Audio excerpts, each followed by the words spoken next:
Kia ora koutou katoa, e ho mā, no mai, haere mai, ki te papatakaro or StayMe always. Bring it to you organic, live, and dynamic. Oh my gosh. So bring me your cups and let's dip into the healing well. Welcome everybody. We have a very fun and lively show today. We thought we'd do something a little bit different, being in level 4 lockdown here in New Zealand. And before we get started though, what I'd love to do is introduce my divergence. So we have the lovely Anne-Me. How are you? Bonjour, hello, guten Tag.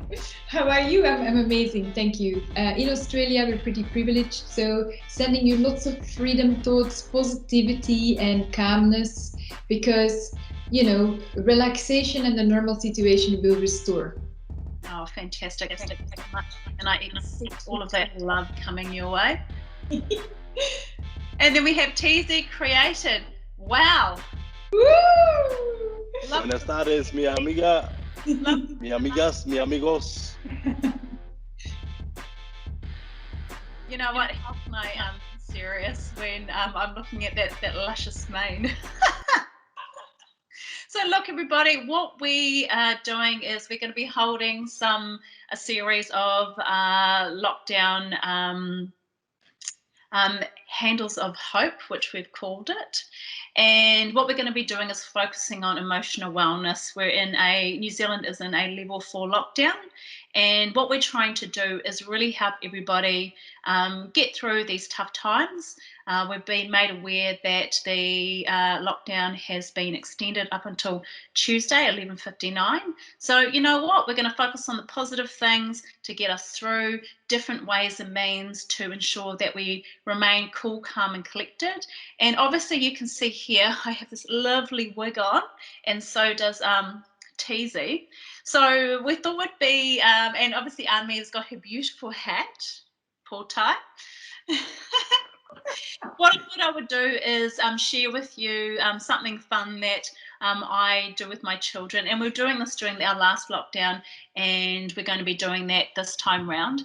I love to do different activities with the children to get them involved, have lots of fun, and we have a lot of wigs in the house, so I decided to wear this lovely bob instead of my colourful pink and orange and blue wig. And what we do is we just get dressed up. We have fun, we turn the music up, we put makeup on, we do our nails, we get our beautiful dresses on, and then we just dance around the house. Obviously, if you don't have a wig, that's fine, make one.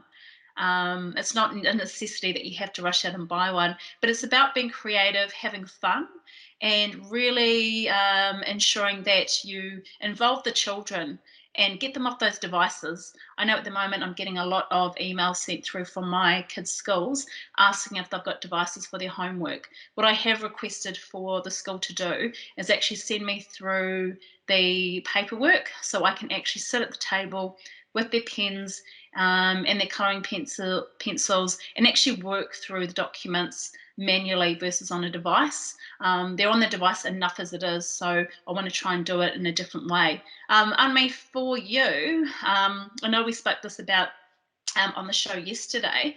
How important is it when you're talking with your clients to really ensure that the parents interact with their children and get them doing activities and different things? Well, you mentioned something really amazing, Jamie, and I'm so glad that this comes up because when you put a pen to paper, something happens in the brain. And I've talked about that a lot last year when I did the 5-day challenge with my audience. People are so much on the device, and we were talking about goal setting. I remember this clearly. And people said to me, oh, but I speak it in. I have this device on my phone that I just, I speak. That's all really well when you're doing a quote for something, like when you have a company. But when you really want to instill knowledge in the brain, we got given the art of calligraphy and the pen and paper is so important. And with my clients, and I make that very clear, there is something that happens in the brain. There is a special connection, and you can Google this if you want to see in a more theoretical and a more scientific way, but it's just very simple. Remember, when you are putting pen to paper and you are writing something down, something happens in the brain with energy that you send into the universe, so the co-creation with the universe can start happening, and the knowledge goes in your brain. And that's why I want to say the power of journaling daily is just incredible. So I think Les Brown is one of my most favorite people in the self-development world, and he says it's the power of pen to paper. Take a white piece of paper and write everything down that you want, everything that you want, not necessarily physical things, but also how do you want to feel? What kind of lifestyle do you want? What kind of health do you want? How do you want your kids to be with you? The kind of relationships that you want? How do you want your partner to be? And this is a good exercise while you are in lockdown. Write it all down on a piece of paper, and then read it in the morning and before you go to bed. So when you wake up and when you go to bed, and do that for 1 year, and then come back and revisit this in 1 year. I mean, if you do it, just put a date on the calendar and see what has come through, and you're going to be shocked.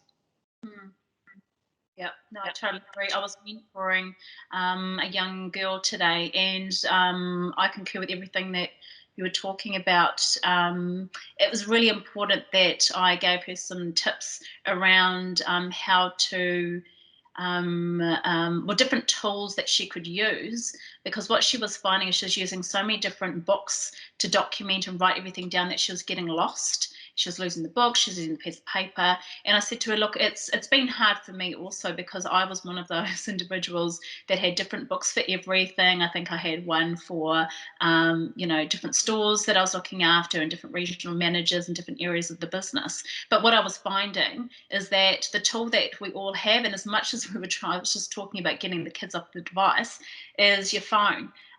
So I recommended to her, you literally have that attached to your hand the majority of the time. So use that to your advantage, especially when you've got ideas, and pop things into the notes, because it's instantaneous. You can always revert back, and it's something that you can recall on. And Teasy, like for you, obviously with your music, the amount of ideas and tunes that pop into your head, what sort of methods and things do you use to ensure that you know where it's all at, where it's documented? Is there any tips and hints that you can give us? ¿Te gusta mi nuevo cabello? You like my hair? I still can't take you seriously. For me, I put everything, I've got a notepad, so I've got an iPhone. I think iPhones come standard with what they call a notepad.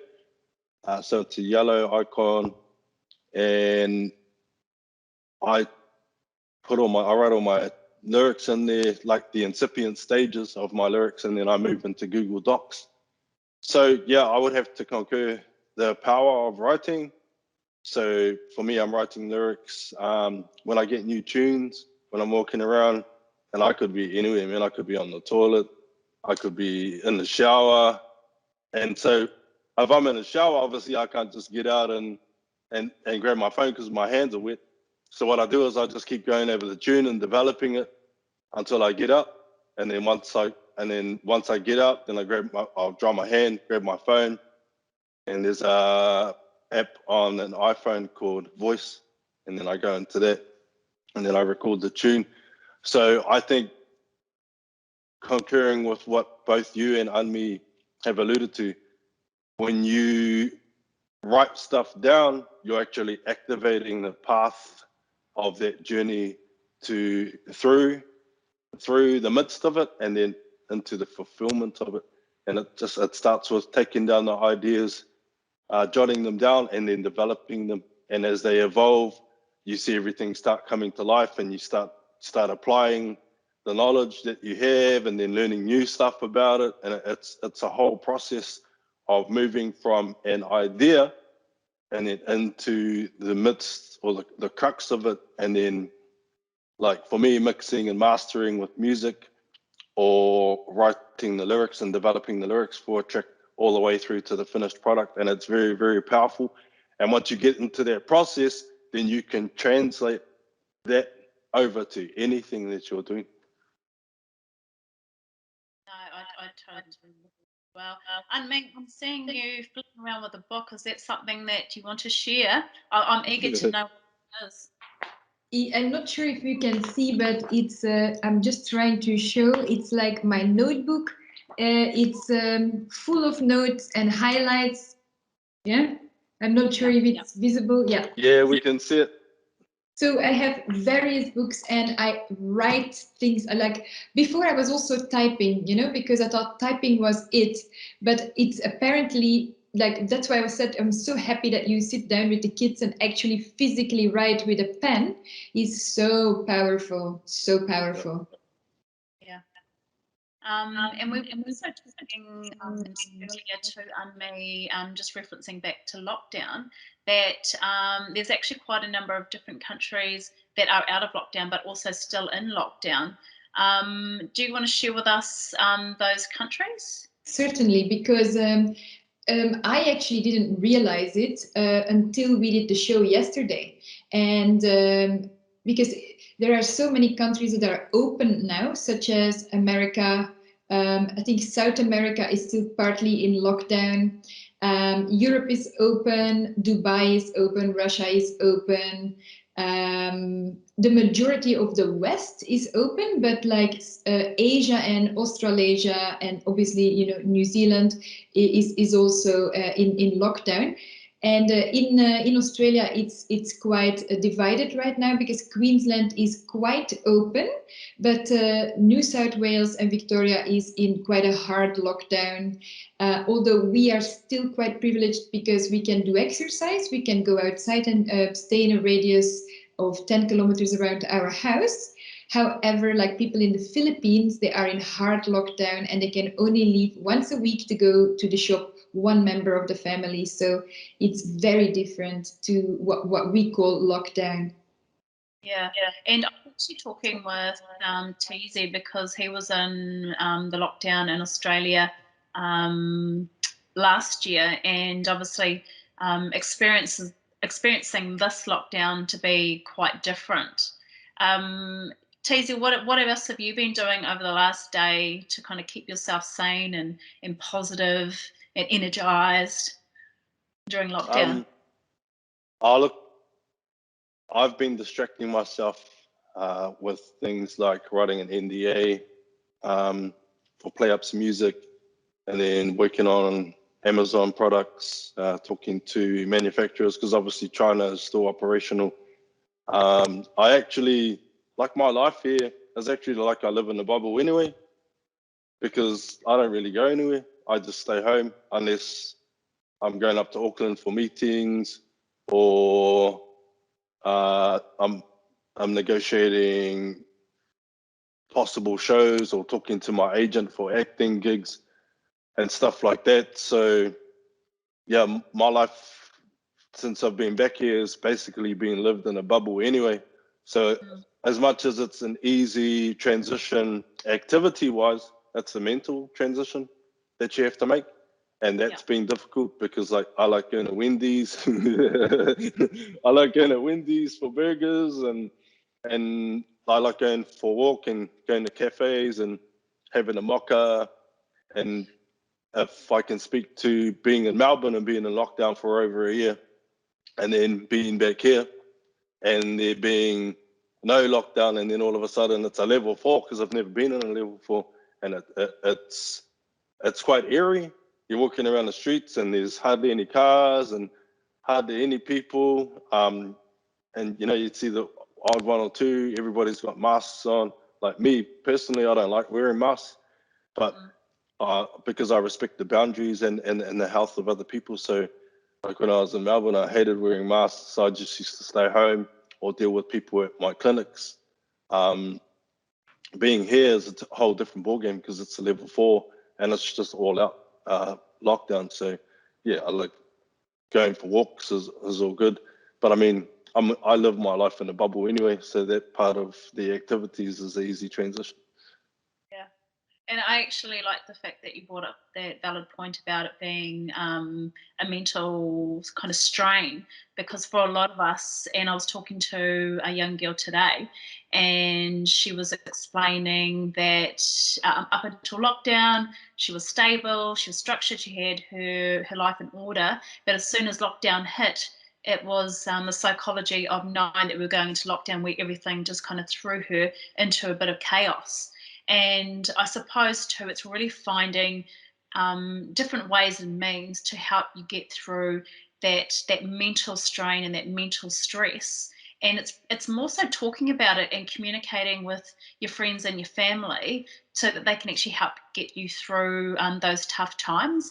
And talking about communication, again, when you're in such a small proximity within your own home, especially with your partner and your children, it's so important because you're going to see them on a daily basis, and although you do that regardless 24/7, and in this case 7 days a week, that can be hard for a lot of people because we're so used to getting up, going to work, spending our time away from the home, away from our partner, away from the children, that to have that constant interaction 24/7 can become quite stressful.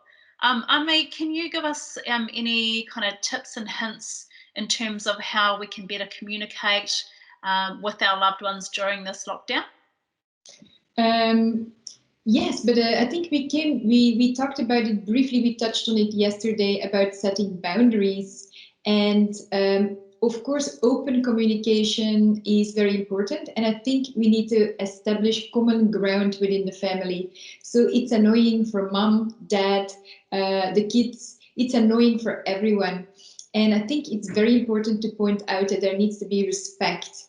So, and what you pointed out as well yesterday was that you write on the whiteboard what everyone wants to do, and then you pick a few things, because obviously we're not going to accommodate just one person doing their activities.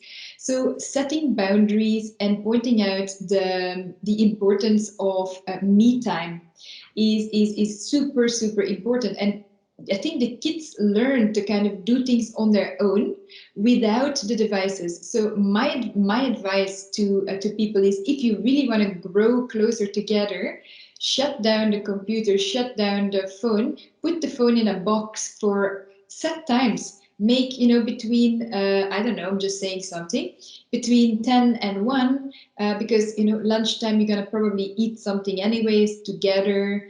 Talk about life, talk about memories, like what was the scariest thing in your life? Why? Elaborate on it. What was the most fun time in your life? What was the most the time that you were like the most amazed, that you were blown away? And you just start having real conversations like in the old days before the phone. And really set times that there is no devices, no computers, you're just talking. Read a story and let everyone read. Of course, we're not going to, have a super complicated book, but have everyone read a passage to each other and then ask questions. Another really fun thing to stimulate conversation is do a speech. Write maybe 3 subjects, or depending on how many members there are in the family, write subjects on a piece of paper, fold them in 2, put it in a hat or in a jar, have people randomly pull one out, and you can do impromptu speeches. Okay, now talk about 1 minute about this topic. Go. You can also do like round robins, so which means you start talking about, one person talks 30 seconds about a given topic, and the other one picks up where the last one left off, and it needs to be cohesive, so it needs to all make sense, the story.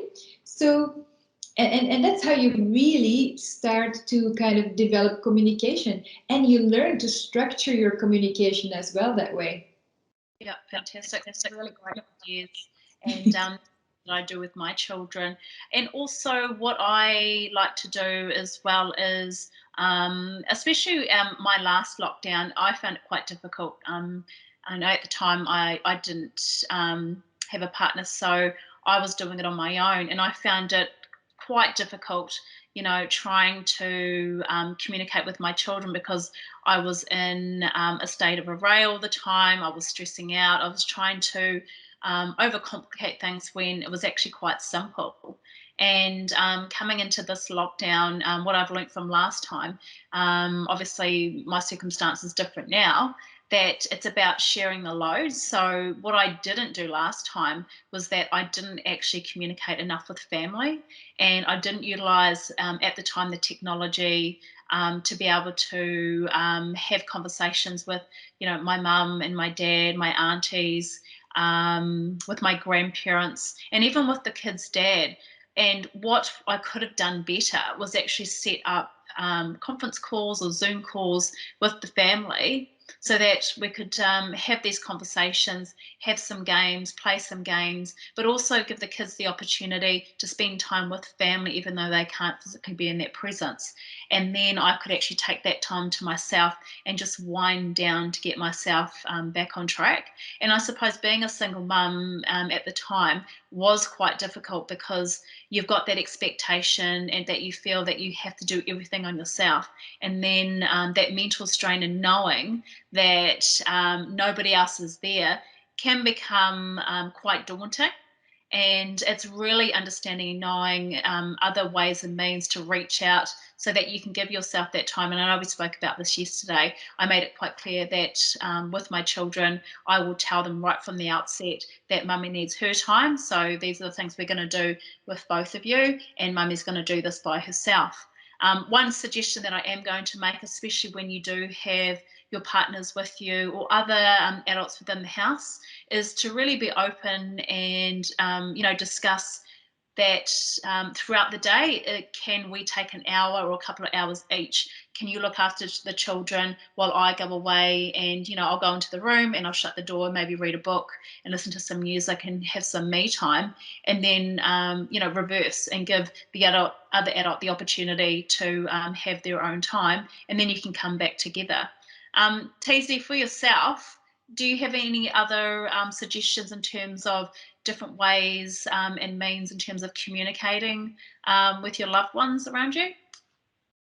It's pretty much the same as you two in terms of keeping in contact, because the biggest thing is being isolated. Hey, and we're not created to be isolated. We're created to be in union with people and be around people.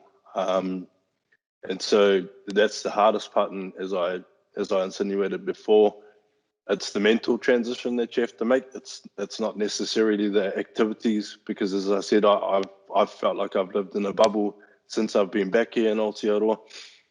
And when you're in a level 4 lockdown, all of a sudden you're not seeing your next door neighbors, and those are the closest people within the closest proximity to you. And then you're not seeing other people within the vicinity of your locale, maybe, I don't know, 500 meters up the street where you'd normally walk every day. And it can be overwhelming. It can be overwhelming. And I dare say that it's really overwhelming for a lot of people out there, because all of a sudden you're having to stay home, you're looking for things to do, and that can throw you off, because it's so far in terms of digression from what you normally do. And so it plays on your mind, and then all of a sudden your mental well-being is being brought into question, because you can't do the things that you usually do. And so it's different for everybody. And this is why I always I've been heralding your momentum brushes, StayMe always, because that brand and what that concept is actually about is actually genius. Because as I spoke to that particular brand yesterday, if you're with other people, then do your momentum brushes, let them know about your momentum brushes. ask them what their momentum brushes in and do them to each other, because if those are the things that make you happy, that's what we want to focus on. That's what we want to concentrate our effort on doing people's momentum brushes so that we can get through this together. Yeah. And today, one of my momentum brushes was giving back to loved ones, and I have baked a cake, and I was supposed to video it, but I forgot.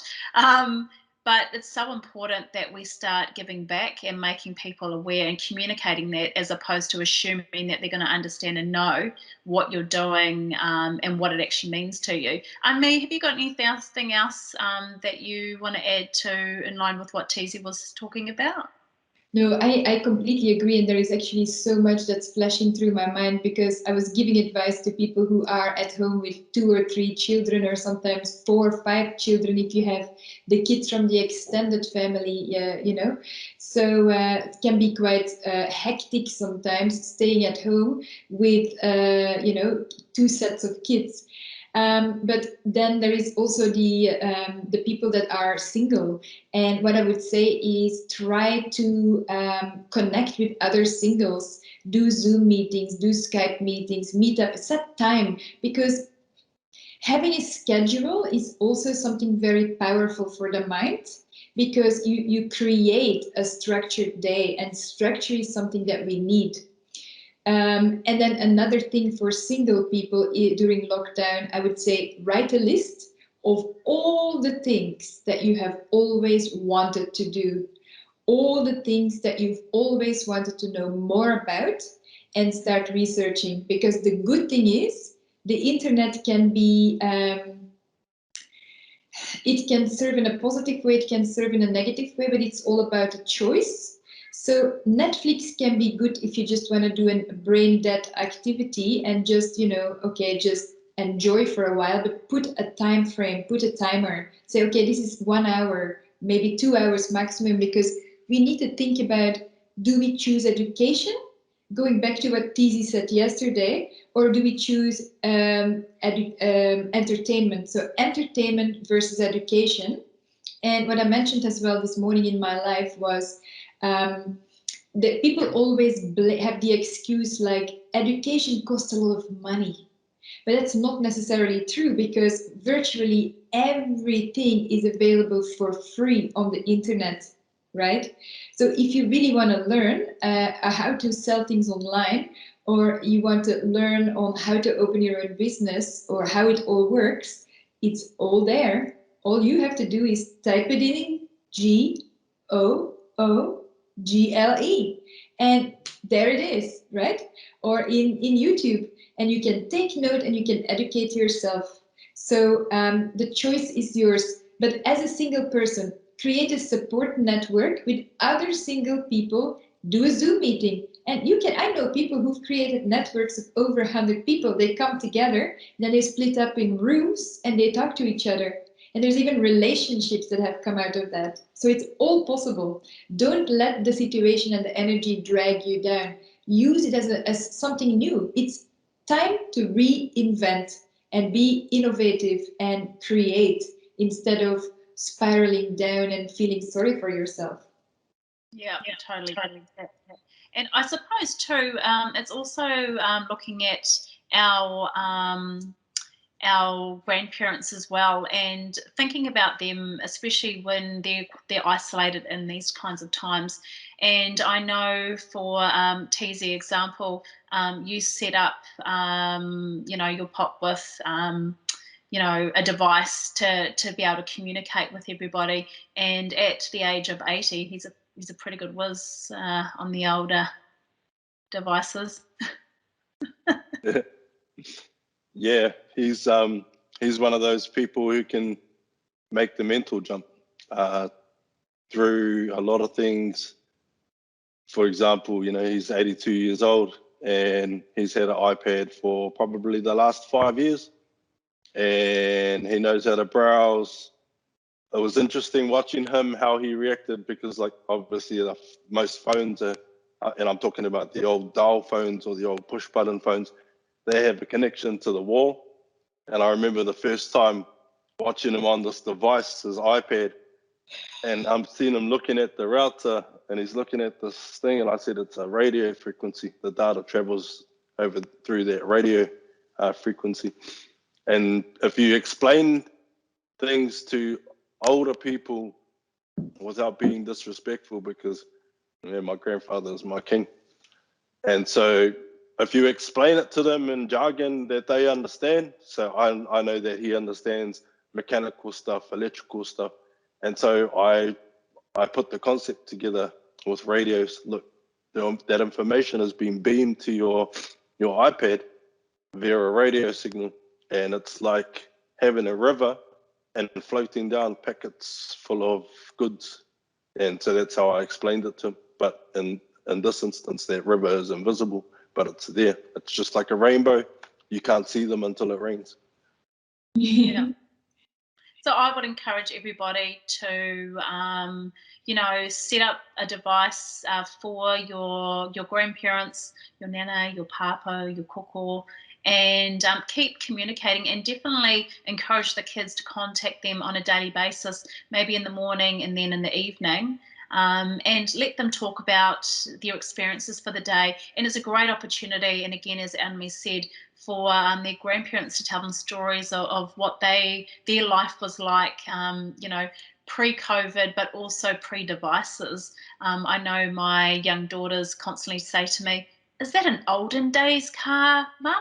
And it was literally like a 1980s wagon. So yes, it's about keeping in contact with your loved ones. But look, we've got about another 5 minutes, and before we go, I really wanted to touch on a topic that will speak to everybody, and it's about relationships and love and synergy. But also, in a lockdown, your relationship can become quite strained. So, what are different things, me, that you can suggest to keep the spark, to keep the love, to keep the synergy and the connection alive when you're constantly, in each other's faces every single day? What's your suggestions? Well, firstly, you already talked about that, Jamie. You need to take time apart within the house. How difficult that is, So you need to kind of come together again. It's like coming together, going away, coming together. And you can do that by, going outside the house in normal circumstances, but you can do that within the house as well by just focusing on different tasks. So let's say one partner spends time with the kids, the other one is reading, and then you swap the task. So let's say 2 hours, so that's already 4 hours that you're spending separate, and then you come together and you kind of like join again, and say how you feel, because it's very important. You touched on it as well before, saying how you feel. Like sometimes you just wake up and you don't have a fantastic day, you just feel a bit different. It's not like keeping the happy face on all the time, because then you would just be wearing a mask. And be open and upfront with the kids as well, and say, "Hey, mommy doesn't feel very well today, and we need to respect each other and lift each other up." So because I say that a lot, we rise by lifting others, and tell the kids that as well. Sometimes, by the kids being a bit, funny, you feel better. And being nice to each other, being kind, and promoting kindness within the family. Because I think in my grandparents' house, there was, I'm just thinking back because this is not in English, there was an idiom that was hanging above the door when you walked in, and it said, "It is in a house where we do things without a must, and we do things for each other. There is a reciprocity. That's when happiness occurs." Basically, it rhymed. But it's true, when you do things for each other without saying, "You must now do this, you must now do that," when people just do that naturally for each other, that is where happiness and synergy and lifting each other up, occurs, and where you can experience joy, because joy is one of my highest, my happiest feelings, and that's what I would say as an advice. I know that sounds simplistic, but think about it. It's actually very easy. And also remember, look, read stories from the Second World War, or from the Second World War probably speaks more to people because it's closer. It's only 70 years ago. It's not that long ago. We are not in such a bad circumstance. Look at Anna Frank.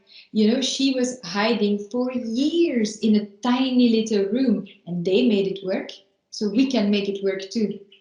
Absolutely, and it's a good opportunity to instill those momentum brushes with your children. And I love the fact that you mentioned communicating with the children to make them aware that, you know, mummy's not feeling the best today. So you know what, let's let mummy have a rest, and let's go and work out what some momentum brushes or some momentum givers could be. Let's make her a card, let's go make her a cup of tea. You know what, let's go make a cake or some cookies, and you know, let's let her have a rest, and then we'll deliver them in a little box with a little card on a tray. You know, as a kid, I loved getting up in the morning and making my parents breakfast before they woke up, and I loved delivering it to them on a little tray to their bedroom, so they felt special. You know, those are the little things that you know, I want to instill in my children, so that when they get older, they can pass it on as well. Teasy, I know I've been speaking to you a lot about relationships and communication, and the importance in you know, expressing your feelings to your loved ones.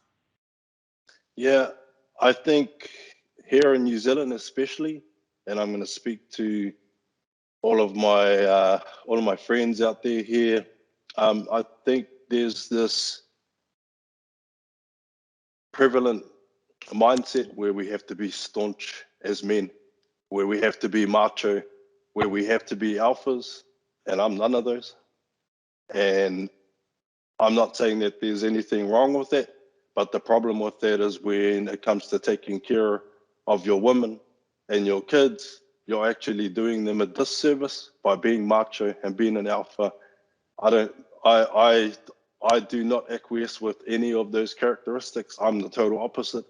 I'm more, because I was raised by women, and so I find it really easy to cater to my partner and to children, because I'm really sensitive and I'm delicate, and so therefore when I just do it naturally.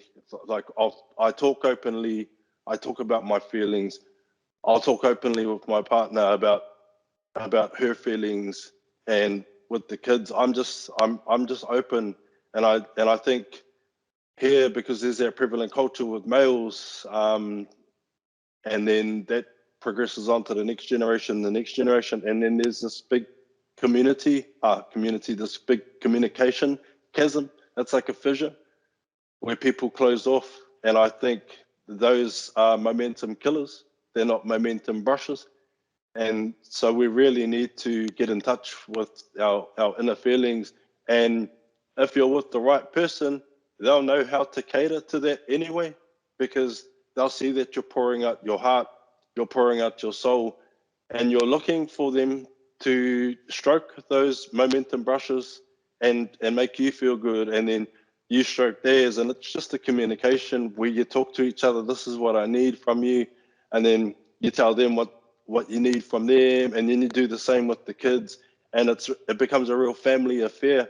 And then hopefully somewhere along the way we'll start breaking down these boundaries that exist here, where men speak openly about their feelings and change the culture here, because I think that's one of the prevailing momentum killers here in this country. And I'm speaking to that to speak to all of my cousins and my uncles and just males in general here in New Zealand. The macho act, the alphas, the not being in touch with your feelings, it doesn't work, because look at what's happening around us. There's spiritual breakdown, there's emotional breakdown, there's mental breakdown all around us. It doesn't work, and it's high tide. We change that. Yeah, and it's interesting that you talk about that, because I've had so many experiences throughout my entire life where it's ultimately, it starts when you're a child, and then it just progresses from there. And unfortunately, when you come to being an adult, you've been ingrained to act a certain way, be a person, and ultimately you've been programmed, and it's not fair, because ultimately that's not the way that you want to be.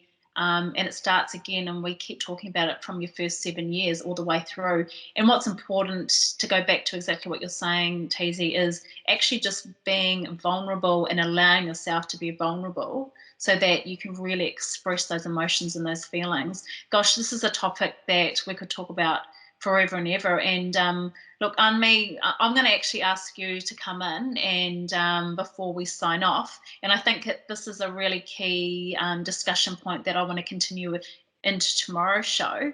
But yeah, you would have had a lot of experience with, throughout your own experience, as well as through your business, as well as friends and family. What's it like in Australia in terms of, that kind of macho male persona?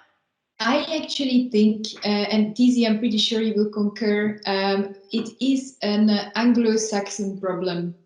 Not necessarily America, because in New York there is, and you've lived in New York as well, I've spent a lot of time in New York as well. So there is a lot of Europeans in New York, and similar to LA, there you have the Latino culture. Miami has also the Latino culture, but it is the UK, New Zealand, Australia, because I was married to a Kiwi, and it just didn't work, because there was just no connection. And now I remarried. I'm married to a Brazilian, and we're just like, it works like a house on fire.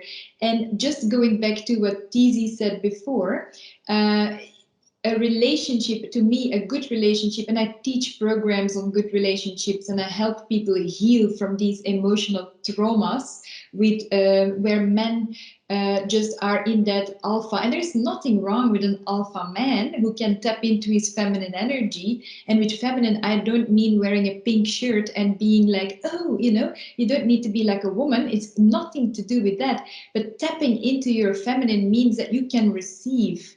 And being into the male energy means that you can give and you can do. And both men and women have male and female energy.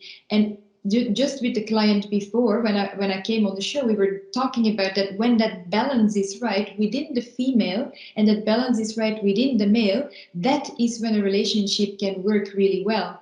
And I'm extremely passionate about that, because I've done like 17 years of research on how to create a fantastic and epic relationship with passion. And that you can, with passion doesn't mean throwing plates to each other, definitely not.